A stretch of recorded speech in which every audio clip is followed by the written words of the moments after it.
我就变成了一个全世界最伤心的人。我人最怕心死呀，哀莫大于心死。哎呀，我这个人从来没有防人之心的啊，防人之心，我从来没有防人之心的，你知道吧？我都是把人往善良的地方去想的。我不大承认流浪这个啊，你不承认流浪？我只是无家可归。无家可归。哎，大家好，我是王秋裤啊。今天我来到了苏州这边啊，有苏州的网友跟我讲呢，在苏州火车站附近的一个桥洞下面啊，住着一位苏州本地大叔，他非常的有故事啊，我去看看他。好的，朋友们，我现在在苏州火车站附近啊，这边一个桥洞下面，有一位苏州本地大叔流浪在这里。那么大叔啊，你是苏州本地人吗？我是最本地人啊。今年几岁啊？我是68年的。你怎么会流浪在这个桥洞下面呢？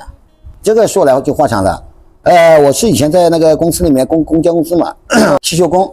我进去的时候呢4级班，出来就是6级班了已经。后来改制了嘛，改制04年，然后借这个机会我就出来了。出来了以后呢，06年就离异了。离异了，和你老婆离异了。就没有感情了嘛，就感情破裂嘛。你还有个儿子？有个儿子。那你怎么会流浪在这个桥洞下面呢？离异之后呢，我基本上就是自闭了大半年时间啊，自闭了啊，就一个人关在家里面，那个就看看电视。离异之后你住在哪里呢？我租房子的。你租房子，就是你原来的房子就给你老婆和儿子？给他们的，谁带孩子房子归谁。这是我们当时就协议就是这样的。协议的啊。我们在前面协商好的嘛，协商好再去签那个字的嘛。我就开始租房租了嘛。租房子住。因为我母亲呢，就是一定坚持要给我弄一套房子。然后呢，你母亲在你离婚后要给你买一套房子。对，就不想你租房子。对，我当时我也是反对的，我说我租就行了啊，对，没问题的，你知道吧？但是我母亲坚持要，因为我母亲其实也是有点固执的，你知道吧？至于我老爸高兴呢，我现在我到现在都不太清楚，可能不太高兴吧，知道吧？当时我自己也投了7、8万在里面的，知道吧？房子啊？对，我也投7、8，因为当时买的时候30多万。那么房子买好之后呢？买好之后，我在那里住了将近11年，就是我其实是有比较严重的抑郁症的。你还说你得过癌症啊？得过。什么癌症啊？肿瘤。我这个人从来不去医院的。然后呢，我就命犯桃花呀，很多人都表示跟我厮守终身什么的。你离婚后有很多女的愿意跟你。我不是玩聊天室嘛？玩聊天的啊。那你就是说身体上面有这么多毛病，再加上租房子的话，确实。你前妻儿子来看过你吗？前妻是不会来看我的。不过你儿子后面还跟你见面什么的吗？以前就大概高2之前嘛，上次经常来的，来玩 DOTA 什么的，玩 DOTA。高2之前还经常来看你的。对，来我这里来玩电脑。在后面讲到就是说你儿子怎么会卖掉你房子那个？因为有一天我老爸带着我儿子来找我了，我父亲跟我说这个房子直接给儿子，直接给我儿子，知道吧？我说可以的，都可以的。就是把你妈给你买了一套房子。对，因为前面我妈买这套房子之前就一直说好的，因为这套房子呢就给我。就之前说好是给你的。对，一直是这样说的。我这个人从来没有防人之心的。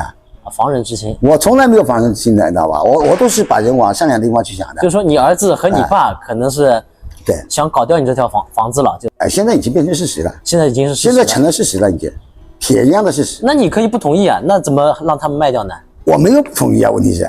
然后其实那时候我想我这个儿子为什么是这样的？就是你买来是30万，卖掉是130万。儿子答应我租房子，给我租房子，然后给我3万。就是说儿子答应把你房子卖掉的时候，他给你3万块钱和帮你租房子。对。那最后呢，有没有帮你实现呢？这个最后呢，就租了5个月就不管了呀。这3万块钱给了没有呢？没有。也没给你。我跟他约定的最后一天，我去的时候，我都惊呆了，你知道吗？怎么样？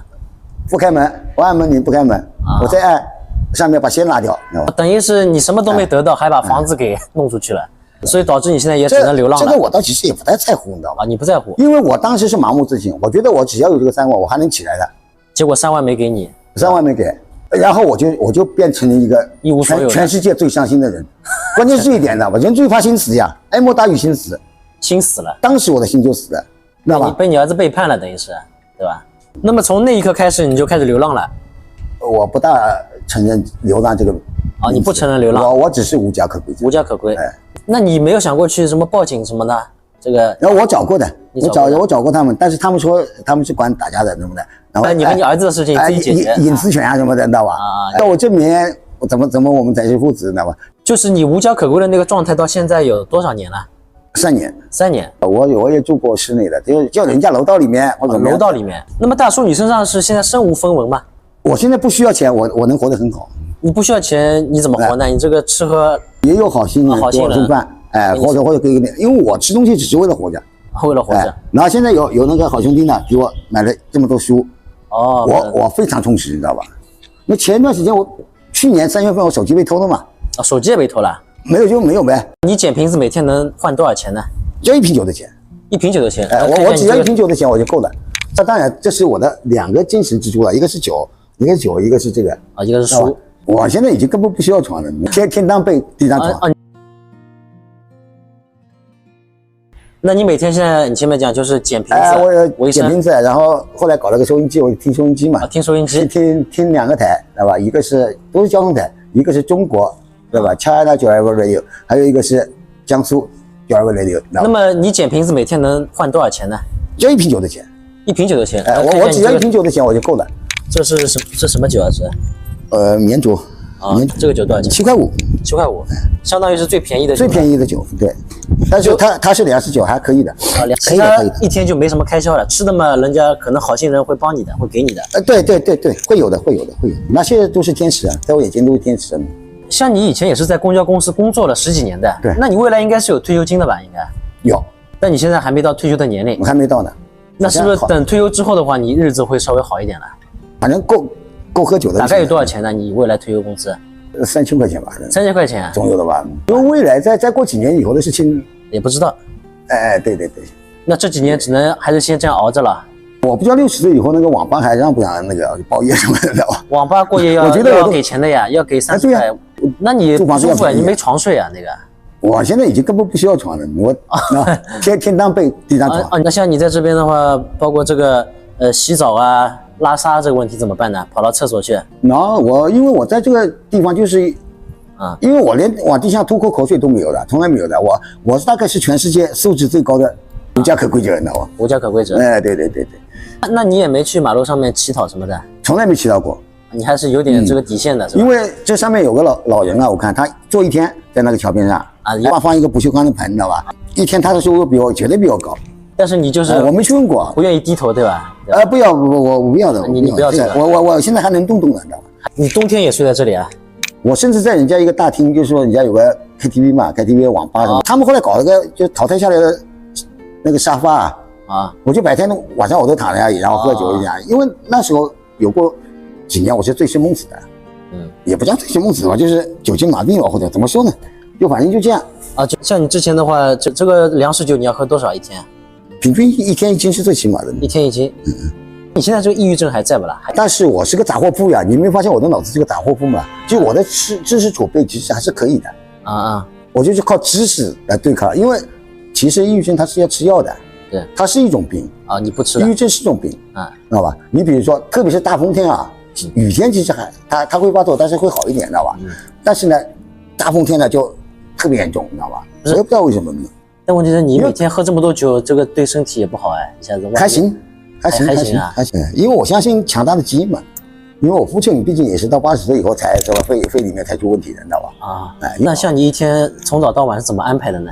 然后我现在就很充实就大部分时间就看书就行了，对就看书。因为我如果有书的话，我那个酒就没那么重要了，你知道吧？但当然这是我的2个精神支柱了，一个是酒，一个是这个一个是书。这酒它也是物质的东西嘛，但是对我来说，更多意义上是精神层面的东西好。我7岁我已经把4大名著看过一遍了，因为我大概在6岁的时候，我已经汉字我已经识了几千个了。人要有点精神层面的东西，你知道吧？对。因为现在很多东西，我觉得这种物化是很严重的，你知道吧？所以我一直认为我是对社会有贡献的人。现在是苏州火车站附近的一个桥洞下面这位苏州本地流浪大爷，听这边路人讲你是第2个省位你也是蛮才华横溢的那么大叔，你不是说给我即兴创作一首歌吗？这位老师，我谢谢你百忙之中来把我放，其实我也有很多话想讲，只是无人来倾诉。唱好了？可以了，够了。你是哪方面比较擅长一点的？比如历史文学写作我喜欢爱好研究点明清史。其实我对所有的历史都感兴趣。因为我前段时间我看的是曾国藩嘛，啊，曾国藩，曾氏家训嘛，对不对？这是相当有名的，是不是？中国最后半个圣人，对吧？因为他确实教育子女是成功的。中国历史上有几个人教育子女非常成功，梁启超其中之一，对吧？他儿子梁思成娶了民国第一美女林徽因，知道吧？林徽因是我喜欢的女人啊，徐志摩也喜欢，我被徐志摩打败了，知道吧？那么大叔，你前面讲到你现在也很喜欢看书啊，你现在有哪些书啊？你给我介绍一下。这个是现代的嘛，对不对？洪强记事，他写的是那个就是建国以后的那些事了。我这本书已经看了，上集我已经看了一半了，下面一本应该也是份小说吧。我那是兄弟给我买那本书，我很兴奋。都是别人给你买的。因为某鱼那个平台上就是论经脉的这应该也是小说吧？只要是小说我都能看的嘛。但是你比如说一些心灵鸡汤的东西，你比如说这个我是没有什么太大兴趣的，知道吧？这位先生，这些心灵鸡汤我是没兴趣的。百年孤独是我想看的一本书。你自己的这个写作能力怎么样呢？我文笔还行，但是创作力比较差，然后所以我只能写自己的经历。我现在比如说我这种生活，我就当体验生活了。我看到书肯定很高兴。你看到书就很高兴。因为我这个人从小是这样的，我7岁我已经把四大名著看过一遍了。7岁就看完了。看过一遍，因为我大概在6岁的时候，我已经汉字我已经识了几千个了。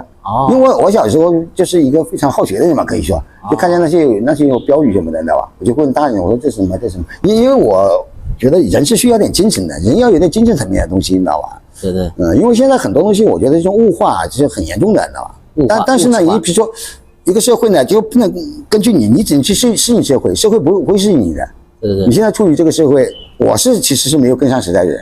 你没跟上时代。我是因为看到这个趋势呢，你比如现在大数据，这个 AI，我当时为什么要去做那个的网络呢？我做的很早，对吧？04几年我网络创业，你那时候我因为我看到这个前景嘛，然后我还亲力亲为，你知道吧？我只是过把瘾，因为我们就是公司化的运作。公司化的运作。你是老板。举个例子，按照淘宝来说的话，我们大概有好几个皇冠的，知道吧？但是后来淘宝起来了呀，等于把我也干掉了，知道吧？再说我自己现实里面有点情况。我就没心思搞这个东西了，那你现在也赚了不少钱啊？好像没赚到什么钱，但是手底下几个人，我从来没投钱过他们公司，没投钱过他们。这点我做到了，所以我一直认为我是对社会有贡献的人。那么就说大叔，你虽然说流浪在这个桥洞下面，但是我感觉你精神世界还是非常丰富的，对吧？就像你现在也没有手机，也看不到网络，但是你平时就是喝酒啊，看看书，也是觉得蛮开心的，已经，对吧？蛮开心的。人要有乐观主义的精神。我倒喜欢唱点那个 Beyond 的歌，因为 Beyond 那个都是大爱，你知道吧？大爱无疆。那么你要么来展示一首啊？最经典的嘛，就是《海阔天空》。海阔天空，来吧，开始你的表演。开始啊，脚下调。跟天鹅，夜泪汗水飘过，原谅我这一生不羁放纵爱自由，也會怕有一天會跌倒。Oh no！